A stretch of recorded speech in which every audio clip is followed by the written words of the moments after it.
जन्म से कोई ब्राह्मण नहीं होता और जन्म से कोई शूद्र नहीं होता, जन्म से इसका क्या संबंध। लेकिन वृत्ति से ब्राह्मण होते हैं, वृत्ति से शूद्र होते हैं, वृत्ति से क्षत्रिय होते हैं। वृत्ति की बात है, यह व्यक्तित्व की बात है। ये जो चार वर्ण हैं, ये जो चार रंग हैं, वर्ण का अर्थ होता है रंग। थोड़ा सोचना, ये चार रंग के लोग हैं दुनिया में, चार ढंग के लोग हैं दुनिया में। और इस चार ढंग की जो व्याख्या है, 5000 साल हो गए हिंदुओं ने जब तय किया था कि चार रंग के लोग हैं, चार ढंग के लोग हैं, इसे आगे नहीं बढ़ाया जा सकता। अभी भी कार्ल गुस्ताफ जंग ने जब फिर से विवेचन किया मनुष्य के संबंध में, तो चार ढंग फिर आ गए। नाम कुछ भी हो, लेकिन चार कोठियों में बटे हुए लोग हैं, इससे बचा नहीं जा सकता। कुछ लोग हैं जो बुद्धि में जीते, वे ब्राह्मण। कुछ लोग हैं जो भुजाओं में जीते। कुछ लोग हैं जिनकी सारी खोज विचार की है, वे ब्राह्मण। कुछ लोग हैं जिनकी खोज शक्ति की है, शक्ति के पूजक, वे क्षत्रिय। कुछ लोग हैं जिनकी खोज महत्वाकांक्षा, प्रतिष्ठा, धन, इस बात की है, वे लोग वैश्य। कुछ लोग हैं जिनकी कोई खोज ही नहीं, जो ऐसे ही जीते जैसे एक लकड़ी का टुकड़ा नदी में बहता चला जाए, न कहीं जाना, न कहीं पहुंचना, न कोई मंजिल है, न कोई गंतव्य है, न कोई बड़ी भविष्य की महत्वाकांक्षा है। ऐसे व्यक्ति शूद्र, वे कुछ भी छोटा मोटा करके गुजार लेते। जिंदगी गुजारनी है, जिंदगी से कुछ बनाना नहीं। ये चार वृत्तियां हैं, प्रत्येक वृत्ति का लाभ है और प्रत्येक व्यक्ति की हानि भी है। जैसे कि जो आदमी बुद्धि में जीता है, अगर उसका ठीक उपयोग कर ले तो बुद्धि ही निखरते निखरते चैतन्य बन जाती, होश, जागरूकता, सुरति बन जाती। तो ब्राह्मण को एक लाभ है कि वह अपनी बुद्धि को किसी भी दूसरे वर्ण की बजाय, क्षत्रिय, शूद्र, वैश्य की बजाय ज्यादा आसानी से ध्यान में लगा सकता है। ये तो लाभ है, लेकिन खतरा भी है। खतरा यह है, इतनी ही आसानी से वो अपनी बुद्धि को पांडित्य इकट्ठा करने में भी लगा सकता है। प्रत्येक लाभ अपने साथ छाया की तरह अपनी हानि लाता है। तो जितनी सुविधा है ब्राह्मण को, उतनी ही असुविधा भी है। सुविधा यह है, अगर ठीक मार्ग पकड़ ले, स्मृति को भरने में न लग जाए, बोध को जगाने में लग जाए, तो बुद्ध हो जाए। लेकिन अगर स्मृति को भरने में लग गया, जिसकी बहुत संभावना है, क्योंकि स्मृति को भरना ऐसे है जैसे कोई ढलान की तरफ चले, उसमें मेहनत नहीं है। और बोध को जगाना ऐसे है जैसे कोई पहाड़ की यात्रा करे, उसमें बड़ा श्रम है।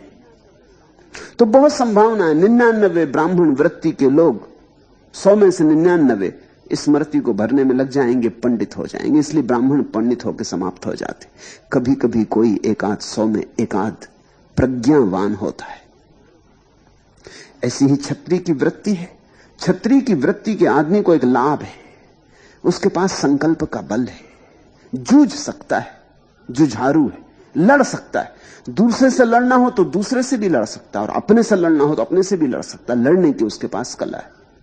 लड़ेगा तो फिर वो संकोच नहीं करता। जान लेने में भी उतना ही कुशल है, उतना ही देने की तैयारी भी रखता है। जिसको लेनी हो जान, उसे देने की तैयारी भी रखनी पड़ती है। तो अगर क्षत्रिय को ठीक राह मिल जाए तो वो तीर्थंकर हो जाएगा। जैनों के 24 ही तीर्थंकर क्षत्रिय, हिंदुओं के सारे अवतार क्षत्रिय, बुद्ध क्षत्रिय, जुझारू लोग। तलवार दूसरे पे चलती रही, चलते चलते एक दिन समझ आ गई तो अपने पे चलने लगी। जिस दिन अपने पे चलने लगी, उस दिन अहंकार काट के गिरा दिया। काटने की कला तो आती ही थी। ब्राह्मण है याज्ञवल्क्य और अष्टावक्र और शंकराचार्य। ठीक चले कोई तो शंकर हो जाए, चूके तो पंडित हो जाए। ऐसी ही वैश्य की संभावना है। धन की उसे पकड़ है।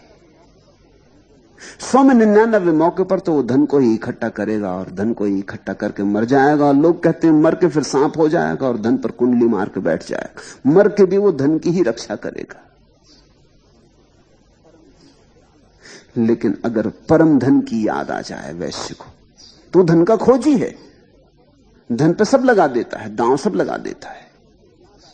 एक दफा परम धन की उसे याद आ जाए, कि उसे यह समझ में आ जाए कि धन मेरे भीतर है, बाहर नहीं, तो फिर वैश्य जितनी सुविधा से भीतर जा सकता है तो उतनी सुविधा से कौन जाएगा। ऐसी ही बात शूद्र की भी है। 100 में 99 मौके पर तो शूद्र बस ऐसे ही इधर उधर छोटा मोटा काम करके जिंदगी समाप्त कर लेगा, खा पी लेगा, बस ओढ़ना बिछोना हो जाए, घर पे छप्पर हो जाए, खाना पीना हो जाए, फिर उसकी ज्यादा फिक्र नहीं।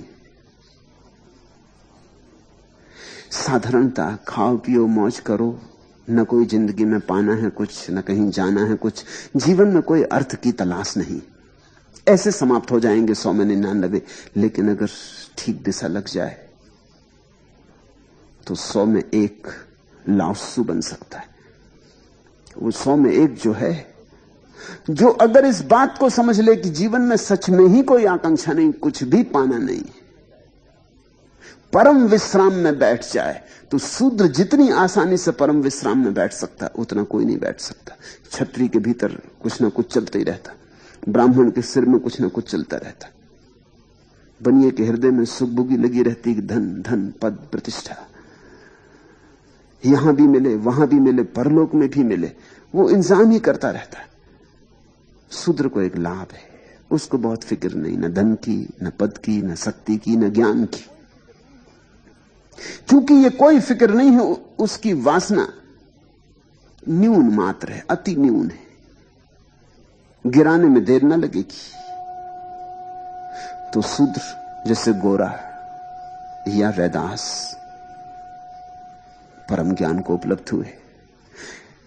तुम जहां भी हो, जो भी हो, उससे कभी यह चिंता मत लेना कि तुम जहां हो वहां से परमात्मा नहीं पाया जा सकता। सब जगह से 100 में से 1 व्यक्ति परमात्मा को पाता है। तुम वो 1 व्यक्ति बन जाओ। तुम जहां हो वहीं से 99 तो भटक जाते हैं, तुम उस 99 भटकाव से बचना।